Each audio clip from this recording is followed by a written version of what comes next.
What if everything you've been told about finding your passion is a lie? What if the advice to follow your passion is actually keeping you trapped in mediocrity, unfulfilled, and constantly searching for something that may never exist? Picture this. You're scrolling through social media at 2 a.m., watching people who seem to have found their calling. The travel blogger posting from Bali, the artist selling paintings for thousands, the entrepreneur building their dream company. You feel that familiar ache in your chest. Where's my passion, you wonder? Why haven't I found my purpose yet? Here's the brutal truth that will shatter everything you think you know about career satisfaction.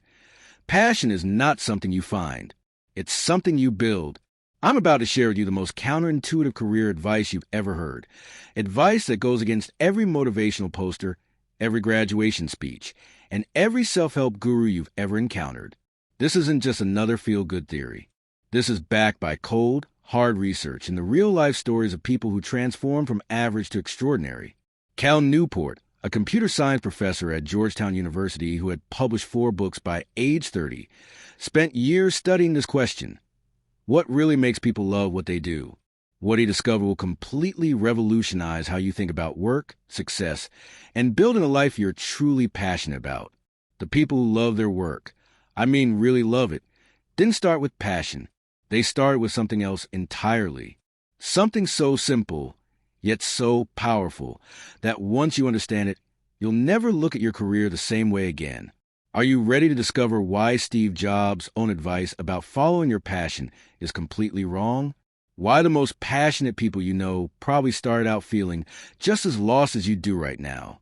And most importantly, how you can use this knowledge to become so good at something that they can't ignore you, even if you have no idea what your passion is supposed to be?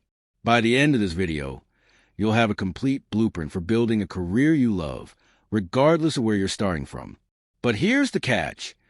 This only works if you're willing to let go of everything you think you know about passion and success.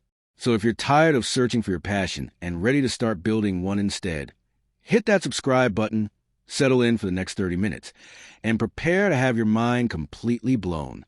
Trust me, your future self will thank you for watching until the very end. Let's dive into the life-changing wisdom of So Good They Can't Ignore You by Cal Newport. Author background. Before we unlock the secrets of this groundbreaking book, let me tell you about the man who shattered one of the biggest myths of our generation. Cal Newport isn't your typical self-help author.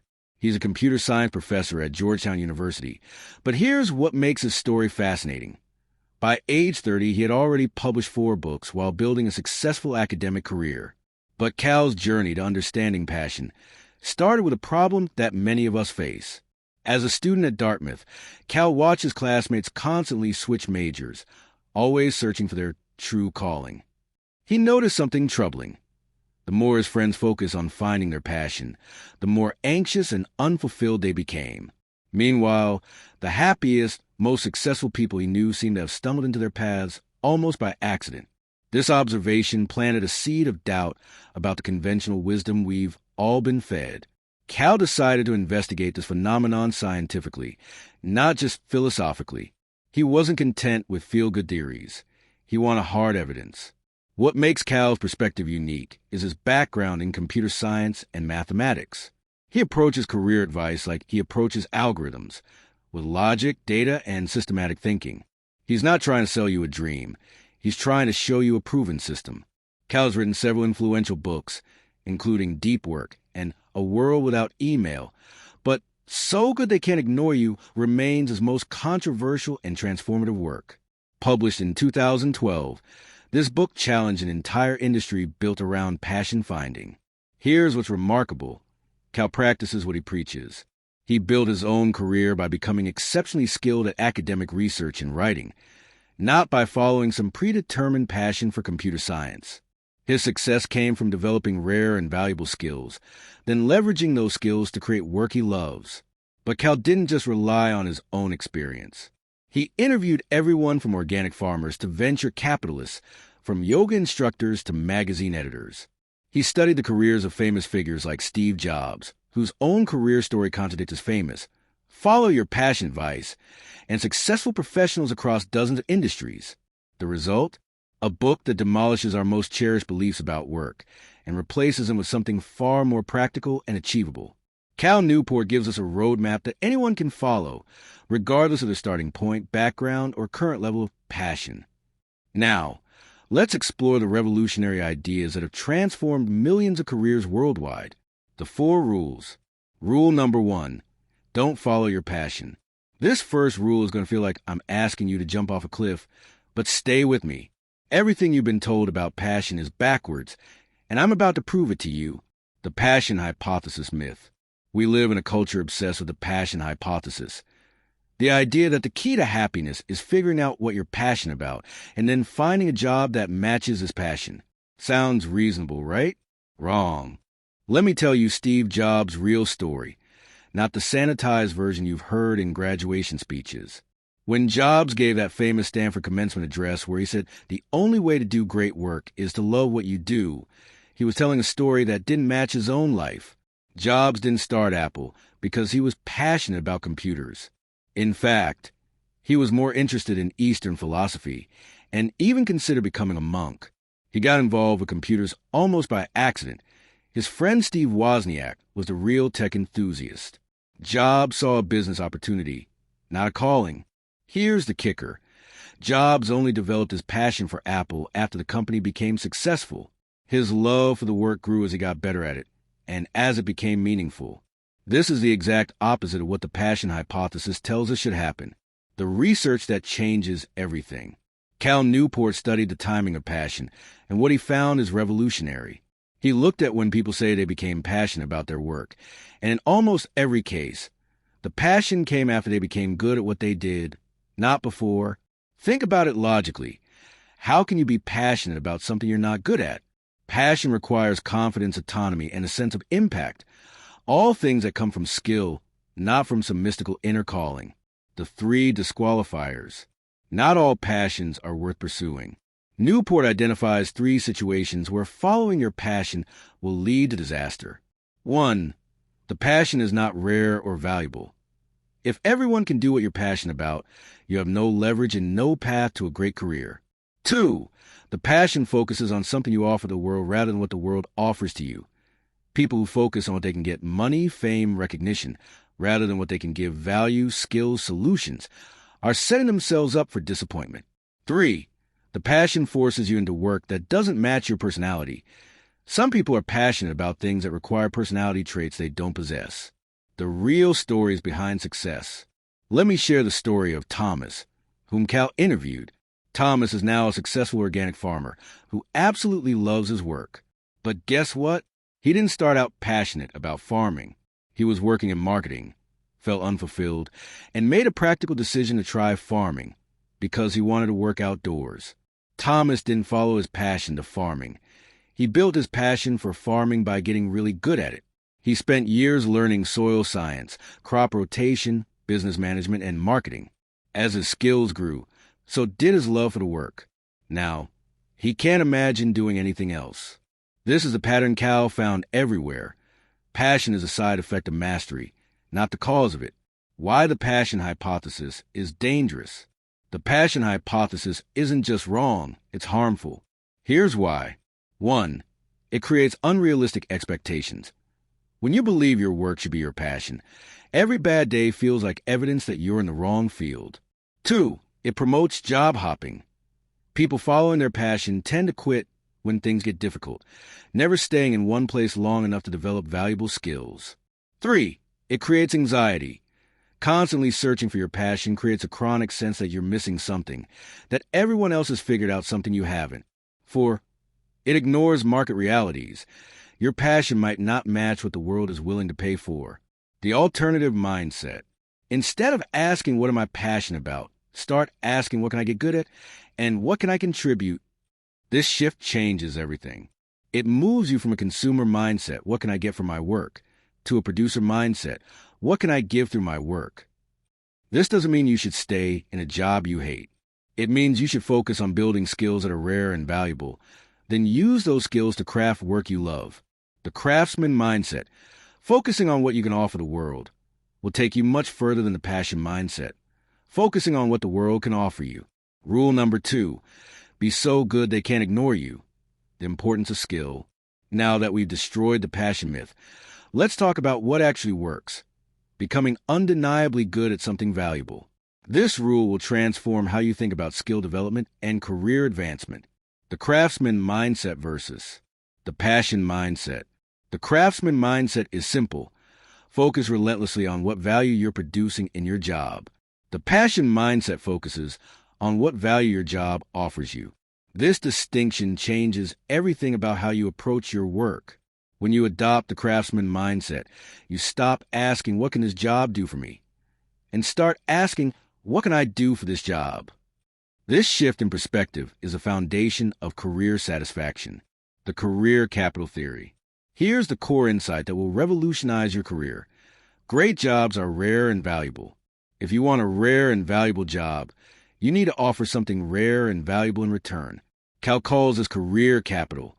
The skills, connections, and reputation you build that make you valuable in the marketplace. Career capital is like currency. The more you have, the more you can purchase in terms of job flexibility, autonomy, meaning, and impact. Most people try to buy a great job without having earned the career capital to afford it.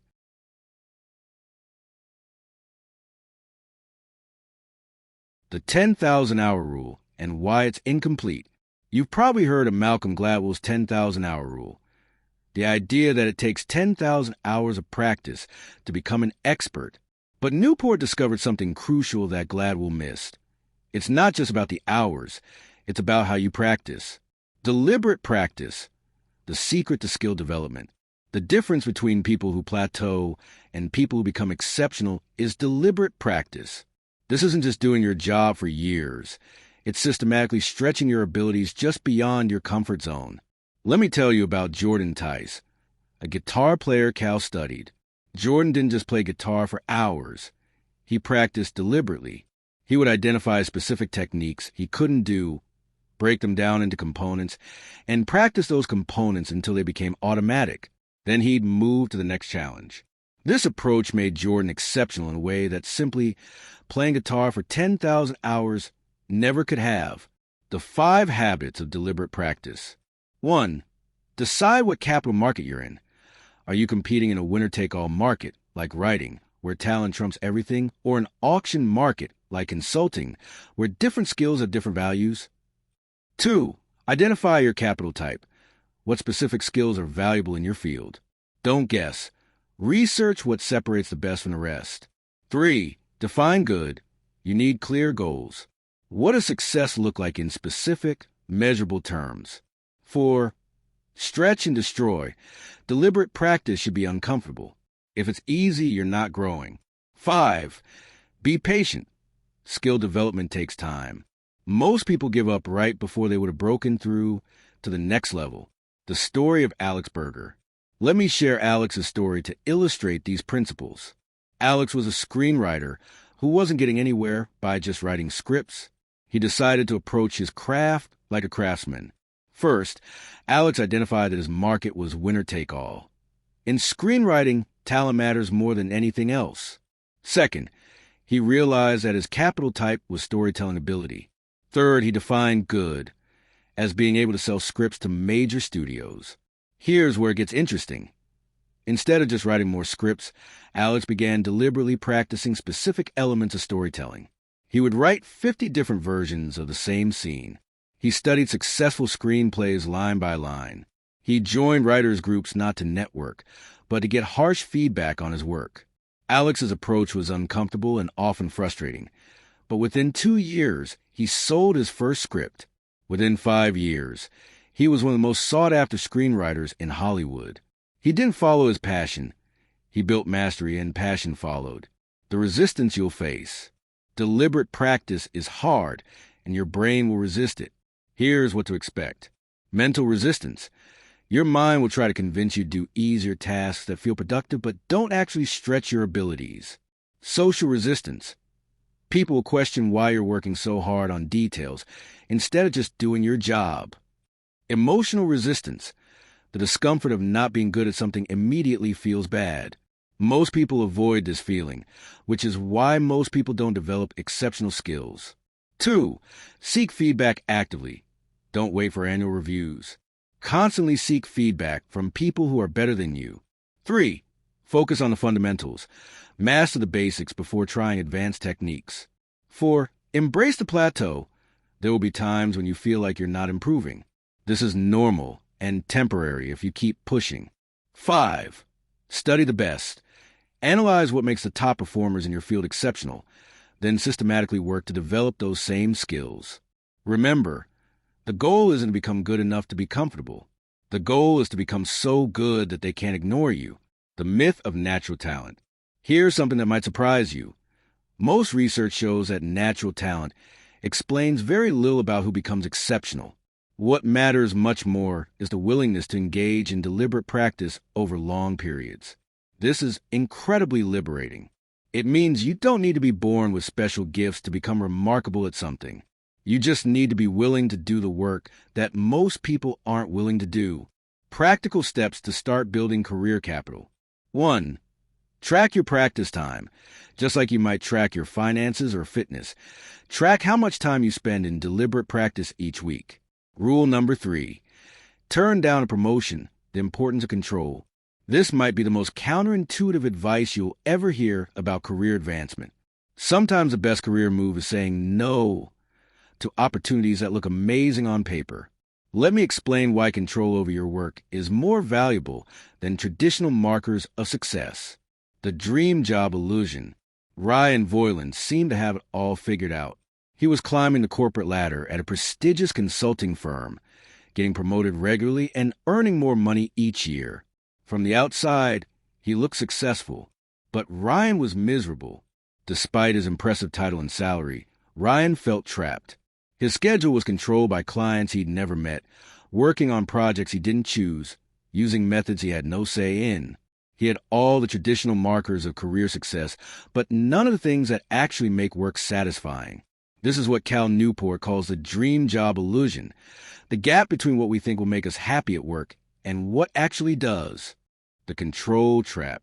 Here's where things get dangerous. The desire for control over your work is universal and powerful, but it can lead you into 2 different traps.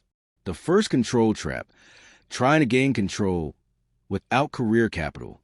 This is what happens when people quit their jobs to follow their dreams without having developed skills that are rare and valuable. They end up as struggling entrepreneurs or freelancers with lots of autonomy, but no sustainable income. Think about the person who quits their corporate job to become a yoga instructor without any business skills or established client base. They have control over their schedule, but they're struggling financially and constantly stressed about finding their next client. The second control trap, having so much career capital that others will fight your attempts to gain more control. This happens when you become so valuable that your employer or industry will do everything possible to keep you in traditional roles that benefit them more than you. The law of financial viability. Newport provides a simple test for whether you should pursue more control in your work. Will someone pay you for it? If you want to gain control over your work, but no one is willing to pay for what you want to do, you're probably falling into the first control trap. You need more career capital before making the jump. If people are willing to pay for what you want to do, but your current employer or industry is actively discouraging you from pursuing it, you might be encountering the second control trap. The story of Lulu Young. Let me tell you about Lulu Young, whose story perfectly illustrates how to navigate the control traps. Lulu was working as a web developer at a large corporation. She was good at her job and getting regular promotions, but she wanted more autonomy over her projects and schedule. Instead of immediately quitting to freelance, first control trap, or accepting every promotion offered, second control trap, Lulu took a strategic approach. She began taking on small freelance projects on the side while still employed. This allowed her to build career capital in client management and business development while maintaining financial stability. When her freelance income reached 75% of her corporate salary, and when she had a waiting list of potential clients, she made the jump to full-time freelancing. She had enough career capital to command high rates and enough market validation to ensure financial viability. 3 years later, Lulu had built a successful web development consultancy with complete control over her projects, clients, and schedule. She earned more than she ever did in corporate, and she loved her work because she had earned the right to control it, the courage to turn down opportunities. Here's where the title of this rule comes from. Sometimes you need the courage to turn down promotions and opportunities that don't align with your long-term vision of control and autonomy. When Lulu was offered a senior management position at her corporation, a role that would have doubled her salary, she turned it down. Why? Because accepting would have moved her further away from her goal of autonomy and deeper into the corporate structure. This decision seemed crazy to her colleagues and family, who turns down a promotion and a huge salary increase. But Lulu understood something they didn't. The promotion would have been expensive in terms of time and energy, making it harder to build the career capital she needed for freelancing.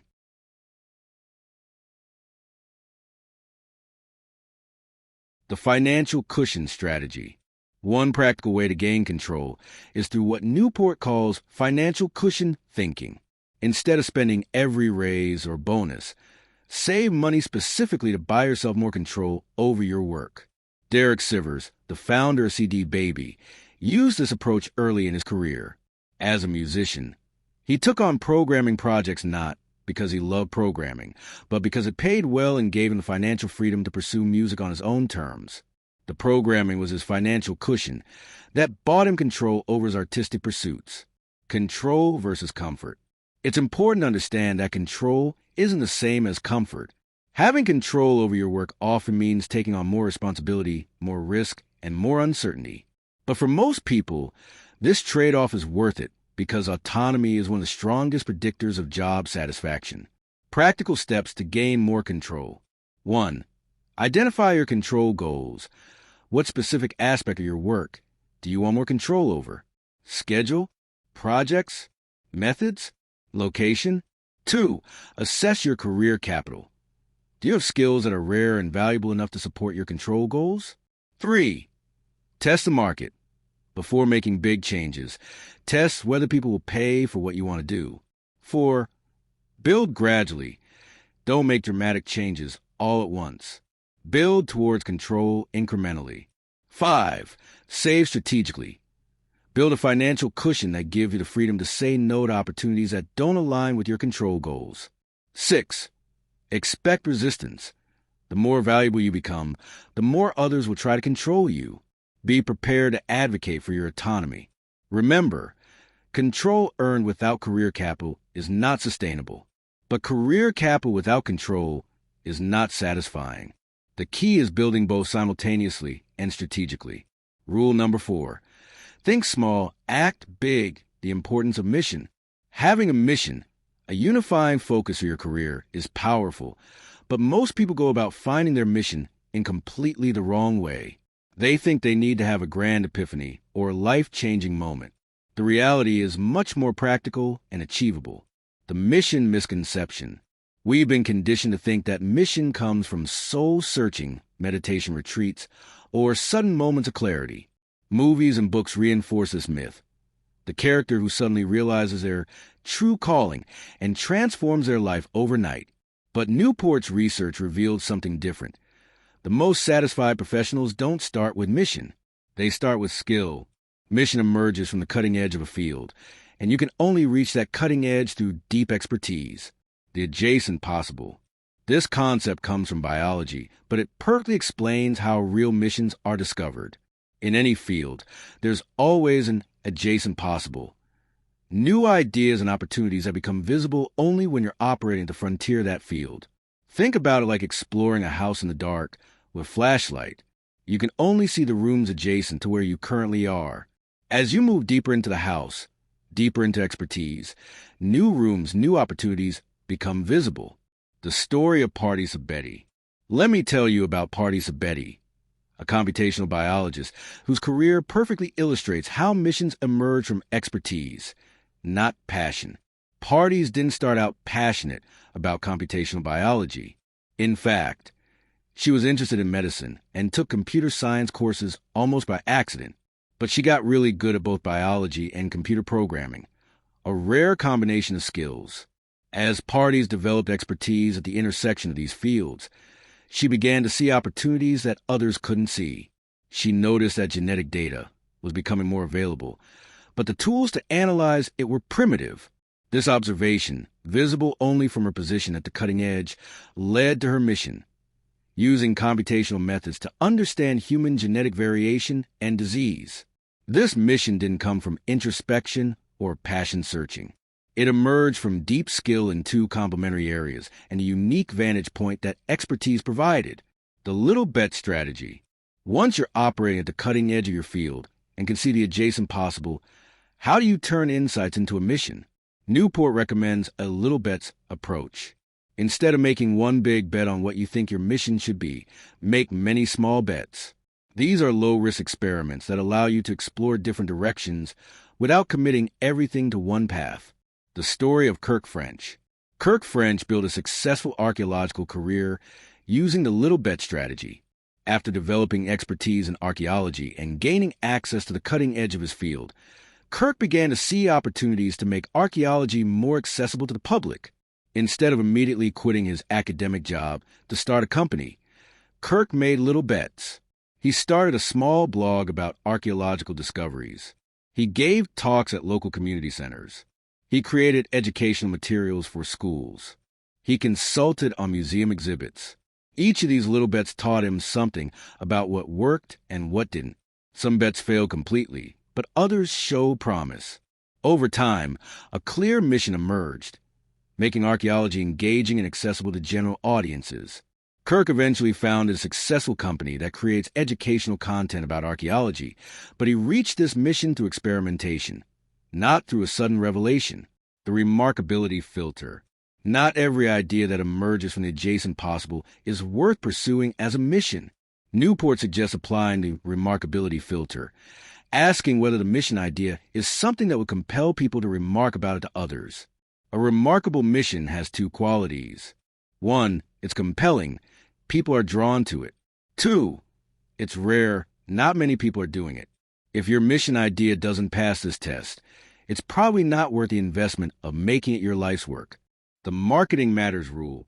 Here's something most people get wrong about mission-driven work. Having a great mission isn't enough. You also need to be great at getting people to pay attention to your mission. Giles Bockett learned this lesson the hard way. Giles was a talented programmer with a compelling mission, making programming more creative and artistic. His technical skills were exceptional, and his ideas were genuinely innovative. But Giles struggled professionally because he didn't invest in marketing his mission effectively. The lesson? Mission without marketing is martyrdom. You can have the most important mission in the world, but if no one knows about it, it won't have impact. Practical steps for discovering your mission. 1. Focus on skill first. Don't search for your mission until you're operating at the cutting edge of your field. This typically takes 5 to 10 years of deliberate practice. 2. Scan the adjacent possible. Once you have expertise, actively look for opportunities and ideas that are only visible from your position of skill. 3. Make little bets. When you see interesting opportunities, experiment with small, low-risk projects before making big commitments. 4. Apply the remarkability filter. Only pursue missions that people would find compelling enough to talk about. 5. Invest in marketing. Develop skills in communication, networking, and promotion alongside your technical skills. The mission timeline. Understanding the timeline for developing a mission can help you be patient with the process. Years 1 to 5. Focus primarily on skill development. Your main job is to become good at something valuable. Years 5 to 10. Begin scanning for mission opportunities while continuing to build expertise. Start making little bets on interesting ideas. Years 10 plus. With deep expertise and experimental learning, you're ready to commit to a mission that emerges from your unique position in your field. This timeline isn't rigid, but it gives you a realistic framework for thinking about mission development. The patience paradox. Here's the paradox. The people who are most eager to find their mission early in their careers are often the ones who end up without one. The people who patiently focus on building career capital first are the ones who eventually develop the most compelling missions. This requires a different kind of patience than we're used to in our instant gratification culture. But the reward, work that feels truly meaningful and impactful, is worth the wait. Remember, Think small by making little bets and acting big by developing expertise that puts you at the cutting edge where real missions become visible. Deep insights and practical takeaways. Now that we've covered all 4 rules, let's dive into the deeper insights and practical strategies that will help you implement these ideas in your own life. These are the game-changing principles that separate people who just read about these concepts from those who actually transform their careers. The skill acquisition hierarchy. Not all skills are created equal. Understanding which skills to develop can save you years of effort. Newport identifies a hierarchy of skill value. Top tier. Skills that create skills. These are meta skills that help you learn other skills faster. Examples include research methodology, systems thinking, and learning how to learn. Second tier. Rare technical skills. Skills that few people have but many people need. Think data science in 2015 or mobile app development in 2010. Third tier. Communication and collaboration skills. The ability to explain complex ideas simply, to work effectively with others, and influence outcomes through relationships. Fourth tier. Common technical skills. Skills that many people have. These alone won't make you remarkable, but they're often necessary foundations. The key insight: focus most of your development energy on the top 2 tiers while maintaining competency in the bottom 2. The craftsman schedule. Most people approach skill development haphazardly, practicing when they feel like it or when they have time. The craftsman mindset requires a more systematic approach. The deep work blocks. Schedule specific times for deliberate practice, just like you would schedule important meetings. These blocks should be protected from interruptions. Focus on your most challenging skill development goals. Consistent in timing, so they become automatic. The feedback loop. Build regular feedback mechanisms into your practice. This could be weekly reviews with mentors, monthly assessment of your progress, or quarterly deep dives into what's working and what isn't. The documentation habit. Keep a learning journal. Write down what you practiced, what you learned, what was difficult, and what you want to focus on next. This creates accountability and helps you see progress over time. The economic engine of career capital. Think about your career capital like a business owner thinks about their company's assets. You want to diversify your skills portfolio. Don't put all your career capital in one area. Develop complementary skills that create unique combinations. Reinvest your returns. As you gain career capital, use it to gain access to better learning opportunities, more challenging projects, and higher quality mentors. Monitor your market position. Regularly assess how rare and valuable your skill combination is becoming. Are you staying ahead of commoditization? The control building strategy. Gaining control isn't just about having the right skills. It's about positioning yourself strategically. Here's a framework for building sustainable autonomy. The 25% rule. At any given time, about 25% of your work should be experimental or discretionary. This gives you room to explore new directions while maintaining stability. The option creation mindset. Instead of trying to predict the future, focus on creating options. Build skills and relationships that give you multiple paths forward. The negotiation preparation. Before seeking more control, prepare your case like you're preparing for a business negotiation. Document your value, research market rates, and have alternative plans ready. The mission development process. Finding a mission isn't a mystical process. It's a systematic exploration. Here's how to approach it. The scanning phase. Once you have enough expertise to see the adjacent possible, spend time regularly scanning for opportunities.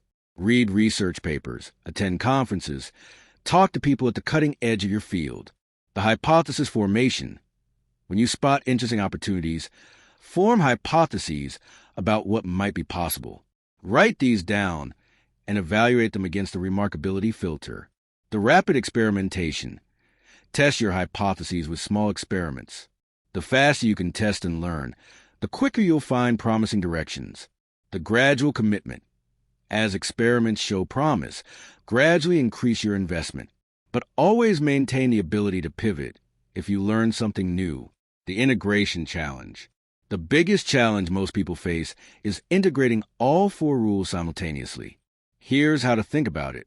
Phase 1, years 1 to 2 focus primarily on Rule 1, rejecting the passion hypothesis, and Rule 2, building career capital. This is your skill building phase. Phase 2, years 3 to 5, begin incorporating Rule 3, gaining control through small steps. Start negotiating for more autonomy as your career capital grows. Phase 3, years 5 plus, add Rule 4 mission. As you reach the cutting edge of your field and can see the adjacent possible, the common pitfalls and how to avoid them. Pitfall 1, the impatience trap. Trying to skip the skill building phase because it's not immediately gratifying. Solution, set smaller milestones and celebrate skill development victories. Pitfall 2, the perfectionism trap. Waiting until you're good enough before seeking opportunities. Solution, remember that career capital is relative, not absolute. You don't need to be the best in the world, just better than most people need. Pitfall 3, the comfort zone trap. Building skills are easy for you rather than skills are rare and valuable. Solution, regularly assess whether your skill development is actually differentiating you in the market. Pitfall 4, the isolation trap. Focusing so much on skill development that you neglect relationships and opportunities. Solution, build networking and collaboration into your skill development plan. The measurement framework. You can't improve what you don't measure. Here are key metrics for tracking your progress. Career capital metrics. How many people can do what you do at your level? How much are people willing to pay for your skills? How quickly are you learning new capabilities? Control metrics. How much autonomy do you have over your schedule, projects, and methods? How often do you get to say yes or no to opportunities? How much of your work aligns with your personal values and interests? Mission metrics. How compelling do others find your work? How much impact are you having on problems you care about? How much of your work would you do even if you weren't paid? Remember, these principles work, but only if you work them. The difference between people who transform their careers and those who stay stuck isn't knowledge. It's consistent application of these principles over time. Emotional conclusion and call to action. Here we are, 30 minutes later, and everything has changed. Not in your external circumstances. Those will take time to transform, but in your understanding of how career satisfaction really works. Let me paint you a picture of what's possible when you apply these principles. Imagine waking up Monday morning not with dread, but with genuine excitement about the work ahead of you. Not because someone told you to follow your passion, but because you built something worth being passionate about. Picture yourself in 2 years, having developed skills so rare and valuable that opportunities seek you out instead of you chasing them. Imagine having the confidence that comes from knowing you're genuinely good at something that matters. Think about the autonomy you'll have earned, the ability to say no to projects that don't align with your values, and yes to the ones that do. This isn't a fantasy. This is a predictable result of following the system Cal Newport has laid out for us. And here's what makes this so powerful. It works regardless of where you're starting from. Maybe you're watching this at 22, just starting your career and feeling overwhelmed by all the advice to find your passion. Now you know better. You know that passion is something you build, not something you find. You have a roadmap for the next decade of your life. Maybe you're 35, feeling stuck in a career that pays well but doesn't fulfill you. You're not behind. You're actually in the perfect position to apply these principles. You have some career capital already. Now you can be strategic about how you build more and how you convert into control and mission. Maybe you're 50, wondering if it's too late to find work you truly love. Let me tell you something. It's never too late to become so good they can't ignore you. Your experience is career capital. Your network is career capital. Your understanding of how the world works is career capital. You just need to deploy it strategically. The choice in front of you. Right now, you're at a crossroads. You can close this video and go back to the old way of thinking, waiting for passion to strike, hoping for the perfect opportunity, wondering why work feels so unsatisfying. Or you can take the first step toward building a career you genuinely love. The path isn't easy. Deliberate practice is uncomfortable. Building rare and valuable skills takes time. Gaining control requires courage. Developing a mission demands patience. But here's what I can promise you. This path works. Your 90-day challenge. I'm going to give you a specific challenge. And if you accept it, your career will never be the same. For the next 90 days, I want you to, week 1 to 2, audit your current position. Identify what career capital you currently have. Assess which skills are most valuable in your field. Choose one skill to focus on developing. Week 3 to 8, begin deliberate practice. Spend at least 1 hour per day in deliberate practice of your chosen skill. Seek feedback actively and regularly. Track your progress in a learning journal. Week 9 to 12, test and expand. Look for opportunities to use your developing skills. Begin scanning the adjacent possible in your field. Make your first little bet on a new opportunity. That's it, just 90 days. But here's what will happen. You'll start to see results within the first month. You'll feel more confident, more valuable, and more in control of your career trajectory. The compound effect. Remember, career capital compounds. Every skill you build makes the next skill easier to learn. Every bit of control you gain makes it easier to gain more control. Every small step toward a mission makes the next step clearer. A year from now, if you start today, you'll be astonished at how much your professional life has changed, not because of luck or passion or perfect timing, but because you chose to become so good they couldn't ignore you. Your next action. Before you close this video, I want you to do 3 things. First, subscribe to Mind's Quotes and hit the notification bell. The journey we're on together, building careers and lives we love, doesn't end with this video. I'm going to continue bringing you the best insights from the world's most important books and thinkers. Second, write down one skill you're going to start developing in the next week. Not someday, not when you have time. Next week. Make it specific, make it measurable, and make it challenging enough to matter. Third, share this video with someone who needs to hear this message. Think about the people in your life who are struggling with their careers, who are caught in the passion-searching trap, who could benefit from this systematic approach to building work they love. Your share could be the catalyst that transforms their life, the legacy you're building.